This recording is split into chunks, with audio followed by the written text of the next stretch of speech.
लोग करने वाले हैं एमएसटी सीईटी का डिफरेंशियल इक्वेशन का पीवाईक्यू करने वाले हैं 2023 का।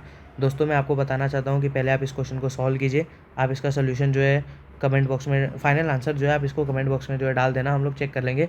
उससे भी बड़ी बात जो मैं आपको बताना चाहता हूँ कि आप लोग मेरे वीडियोस तो देखते हैं, बट क्या है कि आप लोग मेरे चैनल को सब्सक्राइब नहीं करते। ये देखिए नॉट सब्सक्राइब 84% है, मतलब व्यूज़ है, बट सब्सक्राइब नहीं करते वो लोग और लाइक भी नहीं करते, और बाकी जो सब्सक्राइब्ड है वो 15% ही है खाली, ठीक है ना। तो मैं आपसे बस ये रिक्वेस्ट करना चाहता हूँ कि आप खाली लाइक और सब्सक्राइब कर दीजिएगा, ठीक है ना। तब तक हम लोग बढ़ते हैं इसके सोल्यूशन की ओर। ओके, तो भैया करे तो करे कैसे इसको। अभी क्वेश्चन बहुत ज़्यादा हार्ड तो नहीं है, पर ठीक है, देखते हैं क्या बोल रहा है इस क्वेश्चन में। भैया इस क्वेश्चन में आपको पहली बात तो एक डिफरेंशियल इक्वेशन दिया है, तो पहले तो X D Y is equal to आप जो है मल्टीप्लाई कर दो Y D X plus Y square D Y, Y square D Y. अब क्या करें इसमें, तो आप क्या कीजिए कि एक्स डी वाई है ना, हाँ बढ़िया क्वेश्चन है ये थोड़ा सा। एक्चुअली आप इसको डिवाइड थ्रू आउट, देखो आपको D Y by D X करना पसंद है, सही कि नहीं। तो D Y by D X create करने के लिए आपको divide throughout by D X करना पड़ेगा ना। तो बस यहाँ पे डी एक्स से डिवाइड कर दो, तो यहाँ पे क्या आ जाएगा, X D Y by D X आ जाएगा is equal to Y D X by D X तो कट जाएगा, plus Y square D Y by D X. क्या मैं सही कर रहा हूँ, बहुत सही कर रहा हूँ, कोई गलत बात नहीं है, ठीक है ना। अब आप क्या कर सकते हैं भैया, D Y by D X, अच्छा दो D Y by D X आ रहे हैं, अगर आप ध्यान से देखेंगे दो D Y by D X आ रहे हैं, तो कॉमन ले लो भैया यहाँ पे लेकर के एक्स माइनस वाई स्क्वायर ऐसे कर दो, अरे यार एक्स माइनस वाई स्क्वायर ले लो, और फिर यहाँ लिख दो D Y by D X is equal to Y, ऐसा लिख दो, कोई दिक्कत नहीं। अब आप क्या करेंगे भैया, D Y by D X तो ऐसे ही रहने दो, Y by X minus Y square पटक दो। लेकिन अगर आप ध्यान से देखेंगे तो इस इक्वेशन से आपको कुछ ज़्यादा खास बनता हुआ दिख तो रहा नहीं है भैया। इक्वेशन आपकी ये है, लेकिन आपको कुछ खास जो है बनता हुआ दिख नहीं रहा है, और आपको ऑप्शन से मैच भी कराना है, तो भैया करे तो करे कैसे। तो लेकिन अगर आप इसमें एक छोटी सी चीज़ अगर ऑब्जर्व कर लेंगे ना, तो भैया आपका पूरा क्वेश्चन एकदम मजाक बन जाएगा। लेकिन वही है कि वो चीज़ दिखती नहीं, क्या करो भैया, भैया आप इस इक्वेशन को जो है रिवर्स कर दो, इस इक्वेशन को रिवर्स कर दो, मतलब आप लिख दो D X by D Y कर दो is equal to X minus Y square by जो है वाई लिख दो। अब आप क्या करोगे भैया, D X by D Y है, हाँ। अब आप जो है डिनोमिनेटर सेपरेट कर लो, मतलब ये जो वाई है भैया, एक बार इसको इसके नीचे लिख दो एक्स बाय वाई, और एक बार इसके नीचे लिख दो, तो ये क्या आ जाएगा, X by Y minus Y आ जाएगा, ठीक है ना। अब कैसे करेंगे भैया, ये चीज़ को तो हटा दो, ये यहाँ आ गया ना, माइनस एक्स बाय वाई इधर कर दो is equal to minus Y यहाँ पे लिख दो। अब इस इक्वेशन को सॉल्व करना आपके लिए कोई बड़ी बात नहीं है, क्यों, क्योंकि अगर आप ध्यान से देखेंगे तो भैया ये वो वाली इक्वेशन बन रही है, कौन सी, D X by D Y plus P X equal to Q type की इक्वेशन बन रही है। अच्छा, अब इसका आपको इंटीग्रेटिंग फैक्टर निकालना पड़ेगा, वो क्या होता है भैया, इंटीग्रेटिंग फैक्टर होता है E raise to minus of integration of P D Y, मतलब फॉर दिस आपका ये होता है इंटीग्रेटिंग फैक्टर, ठीक है ना। तो भैया बस इंटीग्रेटिंग फैक्टर निकाल दो। अब कैसे निकालेंगे भैया, वो क्या हो जाएगा, ई रेस टू माइनस, माइनस नहीं एक्चुअली प्लस आता है, लेकिन इस इक्वेशन में माइनस है, ठीक है ना।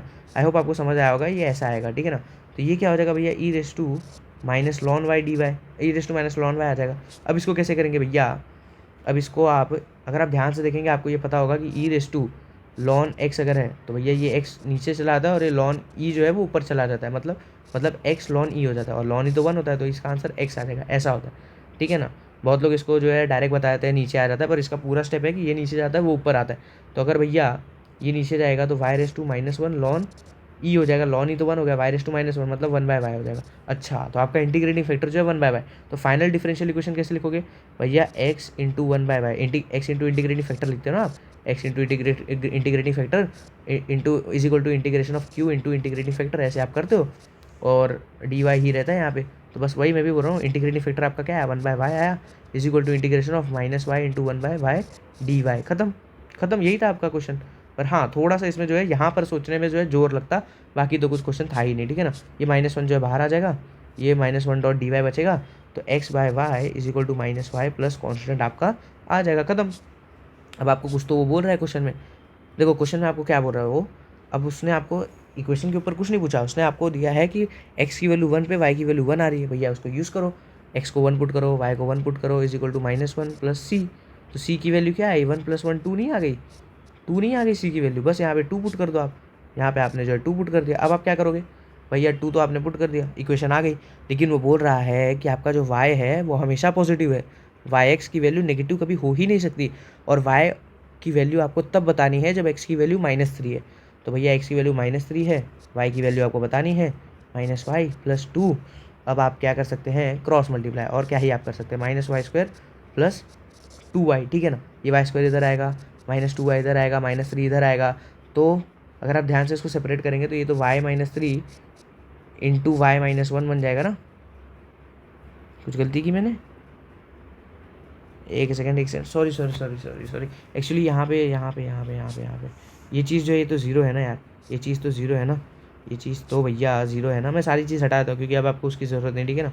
तो ये क्या बन जाएगा, ये तो y-3 इंटू y-1 बन रहा है कि नहीं, क्यों, क्योंकि क्रॉस मल्टी, अरे y+1 बन रहा है, -3 इंटू -2 और मल्टीप्लाई आके -3 बन जाएगा। ये ज़ीरो, भैया y की दो वैल्यू आ रही, y=3 और y=-1। अब भैया मैं नहीं बताऊँगा, आप बताओ कौन सा सिलेक्ट होगा और कौन सा नहीं। अरे भैया क्वेश्चन में तो देखे रखा है कि y(x) जो है हमेशा पॉजिटिव है, ये देखो ना क्या लिखा है, y(x) आपका हमेशा पॉजिटिव है। तो ये तो हो ही नहीं सकता ना, कभी ये तो कभी हो ही नहीं सकता।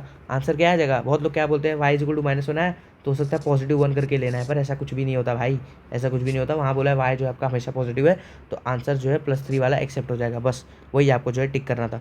तो आई होप आपको वीडियो जो है पसंद आया होगा। आप वीडियो को जो है लाइक सब्सक्राइब करते रहिए, हम ऐसे और भी बहुत सारे क्वेश्चन को जो है सॉल्व करके अपलोड करने वाले हैं, तो आपका सपोर्ट चाहिए हमको।